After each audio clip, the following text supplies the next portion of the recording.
ركز بقى معايا وصحصح لي. اول جزء هنبدا بيه النهارده هو جزء سهل شويه في الاساسيات، وبعدين بقى ندخل على اهم جزء عندك في حصه النهارده. فركز تاني معايا وصحصح لي. بص يا باشا، اول جزء هنبدا بيه حته الاساسيات بتاعت النهارده. هنبدا في حاجه اسمها ايجاد محصله متجهين. عايزين نوجد محصله متجهين. تعالى بس اقول لك الموضوع عامل ازاي. دلوقتي لو انت معاك عربيه وانا بزق كده ب5 وفي حد بيزق معايا ب3، احنا الاثنين بنزق في نفس الاتجاه، يبقى المحصله هتكون كام؟ 8. انا بزق كده ب5، واحد بيزق معايا في نفس الاتجاه ب3، يبقى المحصله ب8. طيب لو واحد كان بيزق مثلا ماسكين حبل، انا كده بشد ب5 وهو بيشد ب2، يبقى المحصله تبقى كام؟ 3. يبقى لو القوتين كانوا عكس بعض هنعمل ايه؟ هنطرح.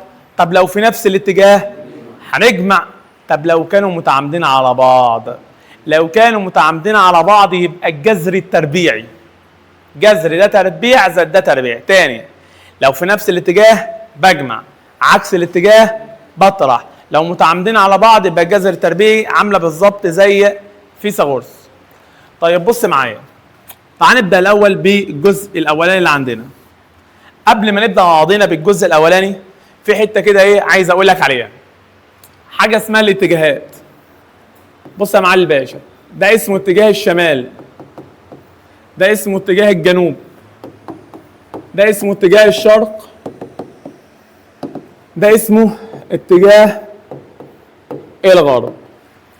اول حاجه، ال6 وال8 دولت في نفس الاتجاه ولا في عكس الاتجاه؟ في نفس الاتجاه. يعني هنجمع ولا هنطرح؟ هنجمع. يبقى 6 زائد 8. 6 زائد 8 بتساوي كام؟ 6 زائد 8 بتساوي 14. طب 14 في اتجاه الشمال ولا الجنوب ولا الشرق ولا الغرب؟ بص، دولت في اتجاه ايه؟ دولت في اتجاه الشرق، يبقى 14 شرقا، او 14 في اتجاه الشرق. طب بص معايا هنا، ده 8 وده 9. ال8 وال9 مع بعض ولا عكس بعض؟ عكس بعض. يعني هجمع ولا هطرح؟ هنطرحهم. يبقى 8 ناقص 6 بتساوي 2. هنا بقى هنقول مع بعضينا 2 هنقول شرقا ولا غرب؟ بص، لما بنيجي بناخد اتجاه الكبير. يعني ايه لما بنيجي بناخد اتجاه الكبير؟ دلوقتي لو انا معايا حبل، انا بشد كده ب6، واحد بيشد الناحيه الثانيه ب4، وانا اقوى، انا 6 هو 4. الحبل بقى لما يجي هيروح ناحيه الكبير ولا ناحيه الصغير؟ هيروح ناحيه الكبير، ناحيه ال6. يبقى بالتالي المحصله هنا 2. طب المحصله 2 ايه بقى؟ المحصله 2 مع الكبير اللي هو مين؟ اللي هو شرقا. يبقى 2 في اتجاه مين؟ يبقى 2 في اتجاه الشرق. طب بص معايا، ده 6 وده 8. كده الاثنين هم عاملين ايه؟ الاثنين هم متعامدين على بعضيهم. طب هم الاثنين متعامدين على بعضيهم، يبقى لما نيجي نجيب المحصله هنجيبها عن طريق مين؟ الجذر التربيعي. يبقى جذر 6 تربيع زائد 8 تربيع بتساوي 10. طيب 10 بقى عايزين نجيب الاتجاه بتاعها. بص، ال6 دي في اتجاه الشمال، وال8 دي في اتجاه الشرق، يبقى المحصله هتكون ايه بقى؟ 10 شمال شرق. يبقى 10 شمال ايه؟ 10 شمال شرق. تاني، لو الاثنين في نفس الاتجاه بنجمع، عكس الاتجاه بنطرح. طيب متعامدين على بعضهم يبقى الجذر مين؟ يبقى الجذر التربيعي. ماشي؟ طيب تعالى ناخد سؤال تاني. بص يا عم، الراجل بيقول لك 3 7 5 8، عايزين نجيب حاجه اسمها المحصله. يلا نبدا مع بعضنا واحده واحده. ال3 وال7 مع بعض ولا عكس بعض؟ نجمعهم ولا نطرحهم؟ هنطرحهم. 7 ناقص 3 4. لما نيجي بقى نحط الأربعة، نحط الأربعة فوق ولا تحت؟ هنحط الأربعة في اتجاه الكبير. مين اتجاه الكبير؟ اللي هو 7 اللي هو الجنوب. يبقى ده هنا الأربعة أهو. طيب هنا 8 و5 مع بعض ولا عكس بعض؟ عكس بعض. هنجمعهم ولا نطرحهم؟ 8 ناقص 5 بتساوي كام؟ 3. طب احط الثلاثة فين؟ في الاتجاه ده اللي هو اتجاه مين؟ الكبير اللي هو ال8. طيب عايزين نجيب المحصلة. انا قلت لك لو هم متعامدين على بعض يبقى الجذر مين؟ جذر التربيعي. يبقى 3 تربيع زائد 4 تربيع بتساوي 5. طب 5 بقى اتجاه ايه بقى؟ بص، مين الثلاثة دي؟ الثلاثة دي في اتجاه مين؟ الغرب اهو. طيب الأربعة دي في اتجاه ايه؟ الجنوب اهو. ده غرب وده جنوب، يبقى المحصلة هتكون ايه بقى؟ المحصلة هتكون جنوب غرب.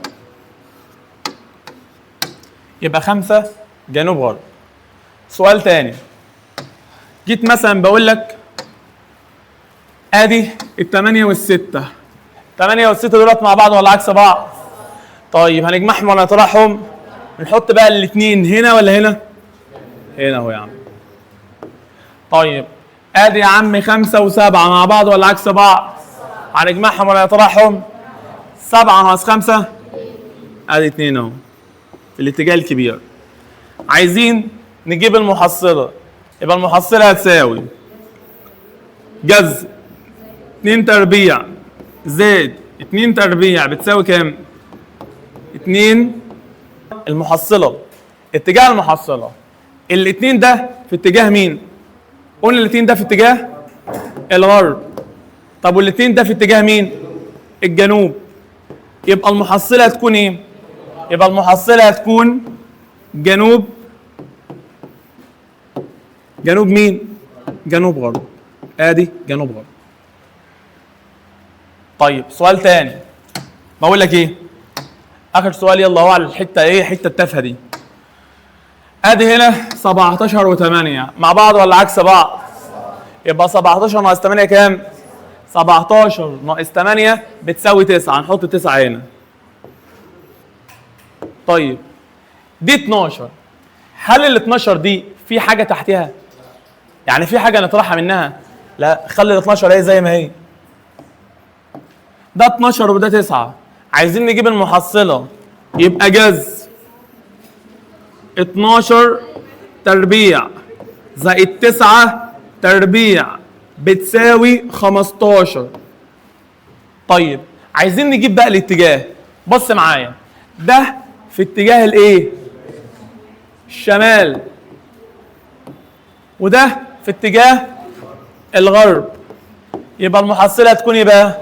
يبقى المحصلة هتكون شمال غرب. ماشي يا عم؟ فل يا باشا، فل يا باشا. ده بالنسبة للجزء الأول، وأعتقد إن الجزء الأول سهل ما فيهوش أي حاجة. أهم بقى جزء عندنا الجزء اللي جاي.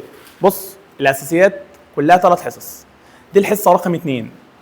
أهم جزئين في الأساسيات كلها جزء قلناه المرة اللي فاتت اللي هو التحويلات. الجزء الثاني بقى اللي هو بتاع النهارده، الرسومات الطردي والعكسي. النهارده اعلمك ازاي تعرف اذا كان ده طردي ولا عكسي، بعدين الرسومات بتاعت الطردي والعكسي، بعدين ازاي تجيب الميل. 3 حاجات دولت اهم 3 حاجات النهارده، ويعتبر اهم حاجه في الاساسيات بعد التحويلات. والفيديو بتاع التحويلات والحصه اللي فاتت نزل على اليوتيوب. صلي بينا على النبي الاول. تعالى يا باشا نبدا الاول بموضوع الطردي والعكسي. ازاي اعرف اذا كان ده طردي ولا عكسي؟ بص، يقول لك الطردي ده راجل مش محترم، ليه وشين، زي ما هو ناس كتيره الايام دي بقى لها وشين. الطردي لا الا مقسومين على بعض، ده الوش الاول، لا الا قدام بعض وما بينهم مين؟ قدام بعض وما بينهم يساوي. يبقى لا الا مقسومين على بعض او قدام بعض وما بينهم ايه؟ يساوي. ده الطردي. اما العكسي لا، الراجل ده راجل سالك. ده العكس. هو ليه شكل واحد اللي هم مضروبين في مين؟ اللي هم مضروبين في بعض. يبقى الطرد ليه شكلين، مقسومين على بعض او قدام بعض وما بينهم. اما العكسي يكونوا مضروبين في مين؟ مضروبين في بعض. ناخد كذا مثال مع بعضين. اول مثال يا عم، خدت زمان في اعداديه ان السرعه تساوي مسافه على زمن. بص يا حماده، ركز معايا هنا. لو انا جيت بقول لك ايه العلاقه ما بين المسافه والزمن؟ العلاقه ما بين المسافه والزمن طردي. ليه طردي؟ علشان مقسومين على بعض. يبقى المسافه والزمن طردي. طيب ايه العلاقه ما بين السرعه والزمن؟ السرعه والزمن عكسي علشان مضروبين في بعض. لكن بقى ايه ياض العلاقه ما بين السرعه والمسافه؟ السرعه والمسافه طردي، قدام بعض وما بينهم ايه؟ وما بينهم يساوي. يبقى السرعه والمسافه طردي. ليه طردي؟ علشان قدام بعض وما بينهم ايه؟ لا، ما بينهم يساوي. مثال تاني، جيت مثلا بقول لك العجله بتساوي اف على ام. يلا عايزين نعرف مع بعضينا ايه العلاقه ما بين الاف والام. الاف والام طردي عشان مقسومين على بعض. طيب ايه العلاقه ما بين الايه والام؟ ايه وام مضروبين في بعض يبقى ايه؟ عكس. طب ايه بقى ياض العلاقه ما بين الايه والاف؟ الايه والاف طردي. ليه طردي؟ قدام بعض وما بينهم ايه؟ قدام بعض وما بينهم مساوي. هناخد مثال اخير على موضوع الطردي والعكسي. المثال ده كان على طلاب ثالثه ثانوي، ولكن احنا هناخده من الجهه ان انا ادربك طردي ولا عكس، مش من الجهه الفيزيائيه، من جهه الرياضه. طردي ولا عكس؟ في قانون بيقول لهم هناك ار بتساوي حاجه اسمها رو اي او رو في ال على ايه. ار بتساوي رو في ال على ايه. عايزين نعرف مين في دولت طردي مين في دولت عكسي. بص معايا، اول حاجه ال والايه. ال والايه مقسومين على بعض يبقى عكسي ولا طردي؟ طردي يا نتن. طب انت ايه العلاقه ما بين الرو والايه؟ طردي، مقسومين على بعض يبقى طردي. طيب ايه العلاقه يا ابني ما بين انت؟ ايه العلاقه ما بين الار والايه؟ الار والايه عكس. طيب ايه العلاقه انت بقى ما بين ال والرو؟ ولا عكسي؟ عكس. راجل محترم، عكسي. مضروبين في بعض، ما مش قدام بعض وما بينهم مساوي، مضروبين في بعض. يبقى الرو والال عكس. لكن لو انا بقى بقول لك ايه العلاقه ما بين الار والرو؟ الار والرو ثواني، الار والرو طردي. ليه طردي؟ قدام بعض وما بينهم ايه؟ قدام بعض وما بينهم مساوي. نعم.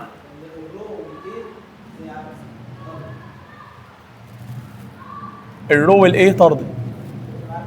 ده دي الار معلش، دي الار والايه عكس. ماشي كده احنا المفروض عرفنا مع بعضينا مين هو الطردي مين هو العكسي. تعالى بقى نعرف مع بعضينا ايه هو الشكل بتاع الطردي، ايه هو الشكل بتاع العكسي. بص يا حبيبي، يقول لك الطردي ليه شكل، العكسي ليه شكل، في علاقه ثانيه اسمها علاقه ثابته ليها شكل ثاني. فتعالى يلا نقولهم مع بعضينا. ادي العلاقه الطردي، ادي العلاقه العكسي، وهناخد هنا ايه حبه علاقات حلوه زيك. اول حاجه العلاقه الطردي ليها شكل مهم جوه عندك اهو. ده شكل العلاقه بتاعت الطرد. طب العلاقه العكسي ده الشكل بتاعها. وفي علاقة تانية اسمها علاقة ثابتة، شكلها عامل كده، دي اسمها شكل العلاقة الثابتة. يبقى ده طردي، ده عكس ده مين؟ ده ثابت. يقول لك الطردي ليه رسمة تانية، بس الرسمة التانية دي إن شاء الله تعرفها في ثالثة ثانوي. رسمة تانية شكلها عامل كده، بنسميها حاجة اسمها تزايدية. والعكسي لها رسمة تانية عاملة كده، بنسميها حاجة اسمها مين؟ تناقصية. يبقى دي اسمها تزايدية، دي اسمها تناقصية. هتعرف الفرق ما بين التزايدي والطردي والتناقصي والعكسي، ايه الفرق ما بين ده وما بين ده ان شاء الله في ثالثة ثانوي. ولكن اللي عليك في ثانية ثانوي واللي بيجي 99% ده الطردي، ده العكسي. دولت مش عليك ومش بيهم. طيب في بقى ايه؟ رسمتين تانيين مش عليك بس اكتبهم لك. في رسمة اسمها رسمة الساين، وفي رسمة اسمها رسمة الكوزاين. طيب الساين عاملة ازاي؟ اهي ده شكل الساين. طبعا انت عارف الساين ده اللي هو مين؟ اللي هو الجا. بص بتلاقيه بدأ من الصفر كده اهو عامل كده اهو. في رسمة تانية اسمها رسمة الكوزاين، الكوزاين دي اليمين جاتا، بص بتلاقيها عاملة كده، دي رسمة الكوزاين. ولكن تاني اللي عليك اللي بيجي عليه أسئلة ده وده وده، دولت مش بيهم بس أنا حبيت أكتبهم لك. طب يا باشمهندس برضه ما فهمتش يعني إيه طردي ويعني إيه عكسي ويعني إيه ثابت. الطردي يعني إيه؟ أنت بتزيد أنا بزيد، أنت بتجل أنا بجل، أنت يمين أنا يمين. طبعا اللي أنا قلته ده غلط. انت بتزيد انا بزيد، انت بتجل انا بجل، انت يمين انا يمين، انت شمال انا شمال، انت فوق انا فوق، ماشي معاك. اما بقى العكسي، انت يمين يا باشا انا شمال يا باشا. اتكلم هنا على الاتجاهات، ماشي؟ طيب انت بتزيد انا بجل، انت بتجل انا بزيد. اما بقى العلاقه الثابته بقى، انت بتزيد انا ثابت، انت بتجل انا ثابت برضه. يعني مثلا احنا عندنا مجموعه اهي، في بعض الطلاب غابت المجموعه، هل معنى كده انا مش هدي الحصه؟ هقطع شراييني مثلا؟ لا انا مالي يا عم، انا شغال الحصه بتاعتي. فهو ده اسمها العلاقه مين؟ الثابته. يعني تعالى نتدرب على موضوع الطردي والعكس والثابت ده. بص يا باشا، بص يا معلم باشا، انا بقول لك ايه؟ لو الاكس، استنى، بقول لك مثلا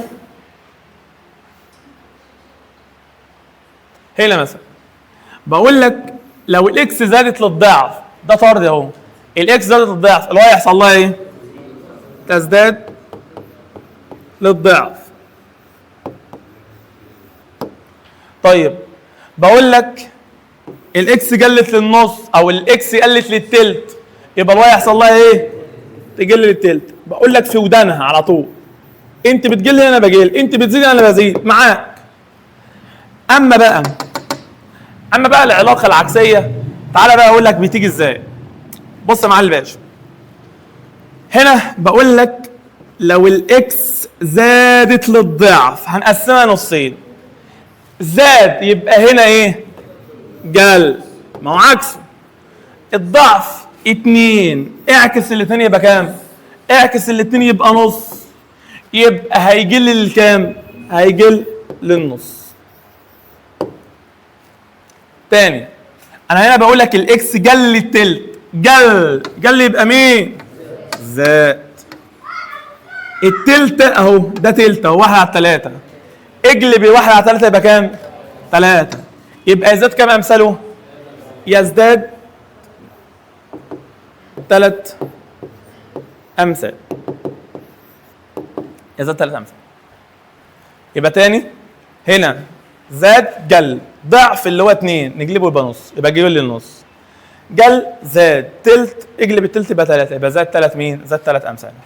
اما العلاقه الثابته دي، انا هنا بقول لك ايه؟ الاكس زادت يبقى الواي ثابت.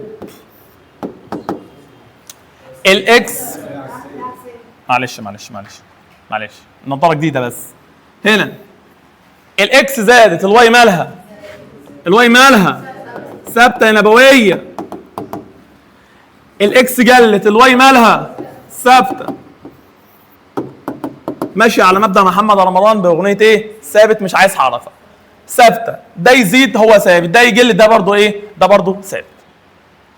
يا باشمهندس انت كده علمتنا حاجتين. من القانون اعرف اذا كان طردي ولا عكسي، اعرف شكل الطردي، اعرف شكل العكسي. عرفنا ايه هو مفهوم الطردي، ايه هو مفهوم العكسي، ايه هو مفهوم الثابت. في بقى جزء تاني اسمه جزء الرسم البياني. ازاي اجيب الميل؟ ده اهم جزء عندنا. اجيب الميل ازاي؟ 3 طرق او 3 اشكال. هناخد كل شكل فيهم في سبوره، وبعدين هنعمل مع بعضنا كده ايه، هنحل شويه اسئله تاني على ال3 اجزاء مع بعضهم. بص معايا، تعال نبدا يلا بالجزء الاول. بص يا دي حماده، الجزء الاولاني ايه؟ ان انت يبقى معاك ده الرسم البياني اهو، والراجل يبقى طالع من هنا من الصفر، طالع من الصفر. ساعتها الميل هيساوي صاد على س. لو الخط طالع من الصفر، طالع من نقطة الأصل، يبقى الميل بيساوي صاد على مين؟ الميل بيساوي صاد على س. يعني ايه يا باشمهندس الميل بيساوي صاد على س؟ يعني بص معايا، لو انا رحت عملت كده اهو،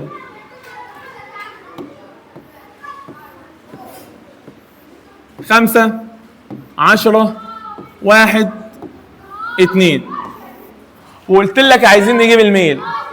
انا علشان اجيب الميل ازاي؟ اقسم الصاد على مين؟ اقسم الصاد على السين. يبقى احنا هنقسم مع بعضينا الصاد على السين. طب اقول بقى 5 على 1 ولا 10 على 2 ولا مش فارقه؟ ما هي 5 على 1 هي مين؟ 10 على 2 اللي هي فيها الخمسه. يبقى انا ممكن اقول 5 على 1، او ممكن اقول ايه برضو؟ او ممكن اقول 10 على 2. 5 على 1 هي 10 على 2 اللي هي بتساوي كام في الاخر؟ تساوي 5. مثال تاني ياض يا حماده ياض اهو،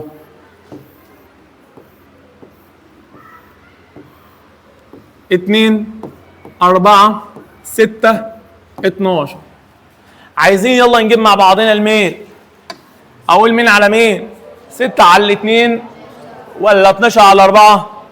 هي 6 على 2 فيها الكام؟ 6 على 2 فيها 3. ممكن بقى ايه؟ اغتت عليك شويه، وانا عن نفسي بحب الغتاتة. بص اروح اعمل لك كده 15 3، واقول لك هنا حاجه اسمها وحده ايه عليها 5، واقول لك هنا حاجه عامله كده. عايزين يا باشا نجيب الميل. الميل المفروض بيساوي مين على مين؟ الصاد على السين. يعني المفروض اقول 15 على 3، بس استنى، ال 15 هنا ايه عليها كحكه؟ مين دي؟ انجستروم. اضرب في 10 والسالب كام يلا؟ اضرب في 10 والسالب 10.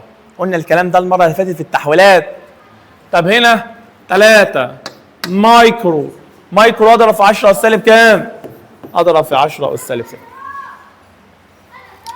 سؤال تاني يا حماد،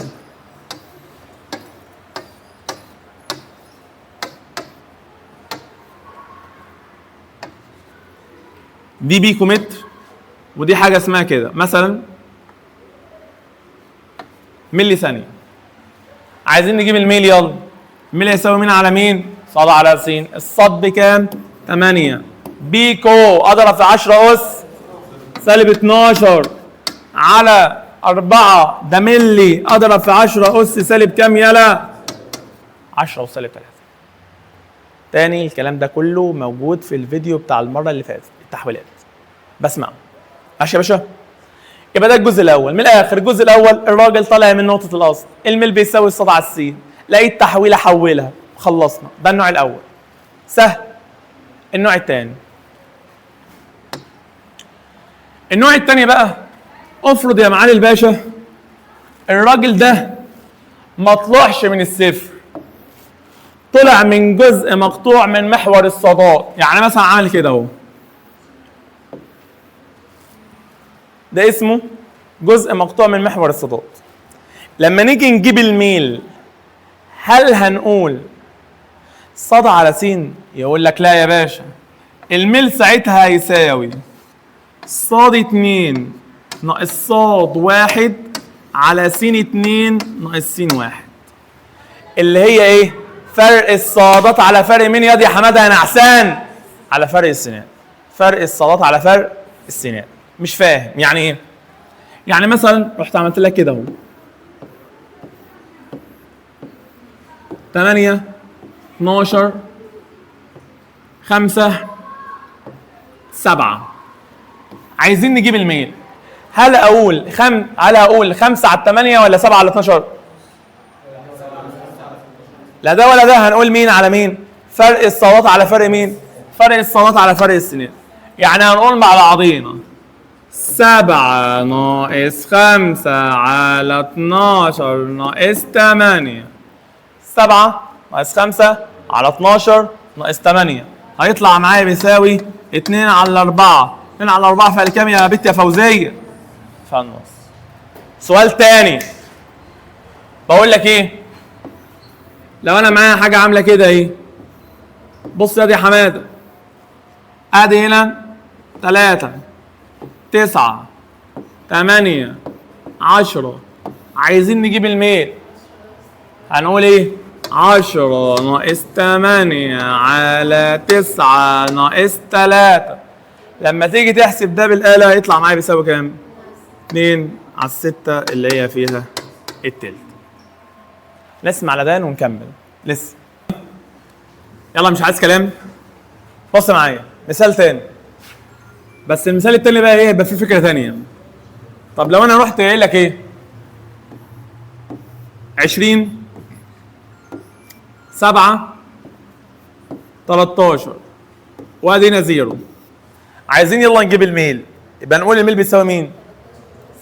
فرق الصادات على فرق السنان. يبقى 13 ناقص 7 على كام؟ 20 ناقص كام؟ على 20 ناقص 0. احسب ده كده انا حليت المسألة. مثال تاني، جيت مثلا بقول لك ايه؟ لو انا معايا حاجة عاملة كده اهو، وهنا مثلا 5 15 3 0، عايزين يلا نجيب مع بعضنا الميل. بنقول ايه؟ 15 ناقص 5 على 3 ناقص 0. 15 ناقص 5 على 3 ناقص 0 يطلع معايا بيساوي كام؟ هيطلع معايا بيساوي 5 10 على 3. في بقى سؤال جه واحد شبهه في ثانويه عامه لطلاب الازهر. الراجل قال لهم ايه بقى؟ بص معايا، عمل لهم حاجه عامله كده 8 5 2، عايزين يلا نجيب مع بعضنا مين؟ عايزين نجيب مع بعضنا الميل. هنجيب الميل ازاي؟ برضه هنجيب الميل فرق الصادات على فرق مين؟ السينات. يبقى 8 ناقص 5 على 2 ناقص 0 هيطلع معايا بيساوي كام؟ هيطلع معايا بيساوي 3 على 2. بس خلي بالك 3 على 2 بالسالب. ليه بقى بالسالب؟ علشان دي اسمها دالة تناقصية، دالة بتقل، دالة عكسية، فلازما الميل يطلع بالايه؟ لازما الميل يطلع بالسالب. حتى بصي لو انا مديت دي كده شوية هلاقي الزاوية دي اسمها زاوية منفرجة، وهتعرف بعد شوية صغيرين لما بنيجي نجيب الميل بنقول تان مين؟ تان الزاوية، وتان أي زاوية منفرجة هتطلع بالسالب. الخلاصة لو لقيت دالة تناقصية يبقى الميل لازم يطلع بالايه؟ لازم يطلع بالسالب. حتى لو ما فيش سالب انا هخلي فيه سالب. يعني مثال تاني، طبعا انت لو تحسبها صح يعني هتحسبها 100 100 هتطلع معاك بالسالب. 8 3 5 0، عايزين نجيب الميل يلا. ايه؟ عايزين نجيب الميل فرق الصادات على فرق السينات.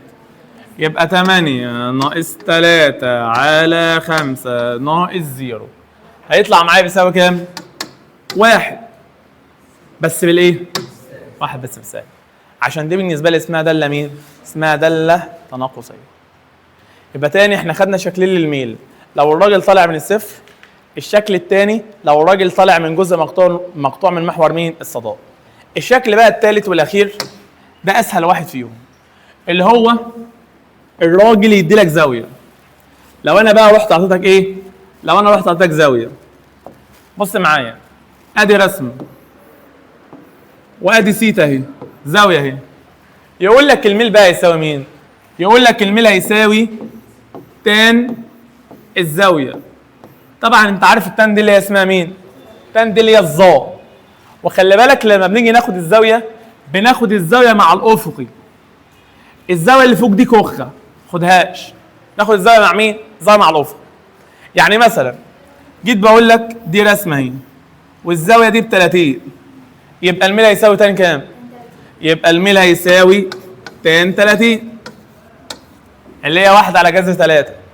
طب سؤال تاني، جيت بقول لك لو الزاويه دي ب 50 يبقى الميل هيساوي كام؟ تان 50. طب لو انا اقول لك لو الزاويه دي ب 20 يبقى الميل هيساوي تان كام؟ الميل هيساوي تان كام؟ هنقول تان 70 ولا تان 20؟ تان 70. انا قلت لك باخد الزاويه دي ده ب 20 تبقى دي تبقى بكام؟ يبقى تان 70. طب بص، لو انا قلت لك لو الزاويه دي ب 10 يبقى نقول الميل بيساوي تان 10؟ الميل بيساوي تان 10 تان كام؟ تان 80. ليه؟ ده 90 ده 10 يبقى ده كام؟ 80 يبقى تان كام؟ تان 80. طب سؤال تاني، لو انا عملت لك كده A B 50 10، عايزين نجيب الميل بتاع الايه؟ الايه الزاويه بتاعتها بكام؟ 50 يبقى تان 50. طب البي بقى الزاويه بتاعت البي بكام؟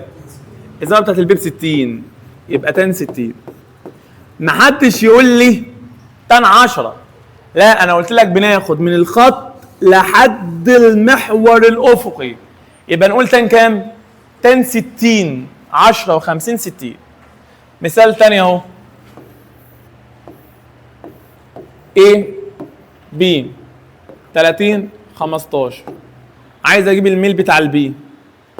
البي الزاويه بتاعتها بكام؟ تان 30. طب الايه الميل بتاع الايه بكام؟ تان كام؟ 45.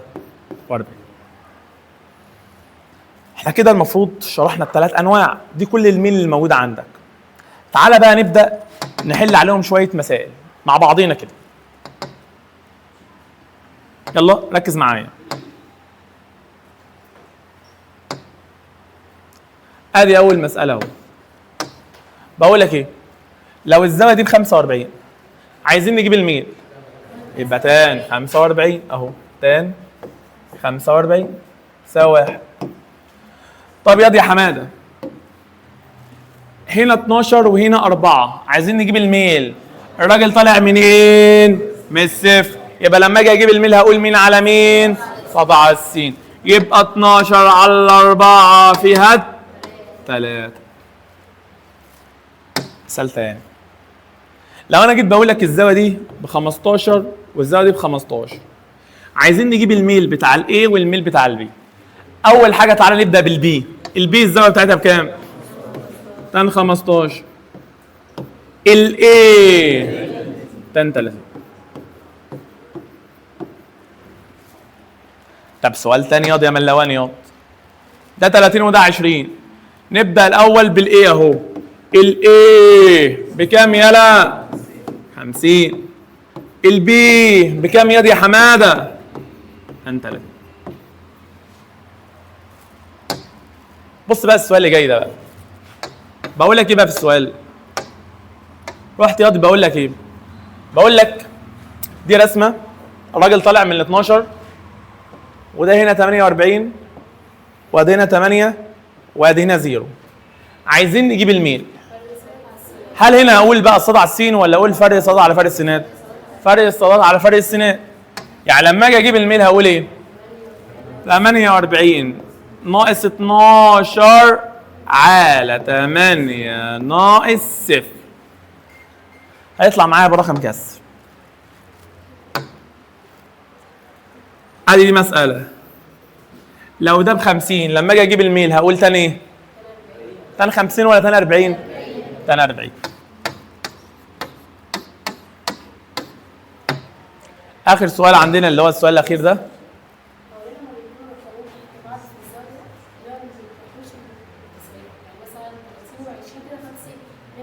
لا لان انا لما اجي باخد الزاويه.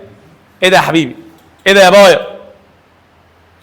لما باجي باخد الزاويه من الخط لحد الافق. يعني بصي ده الخط اهو من الزاويه لحد الافق من اول هنا لحد هنا. فمن اول هنا لحد هنا 20 و30 يبقوا كام؟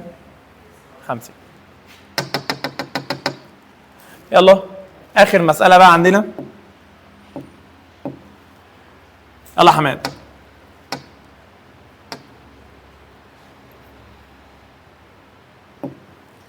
اخر سؤال عندنا. بقول لك ايه بقى في السؤال؟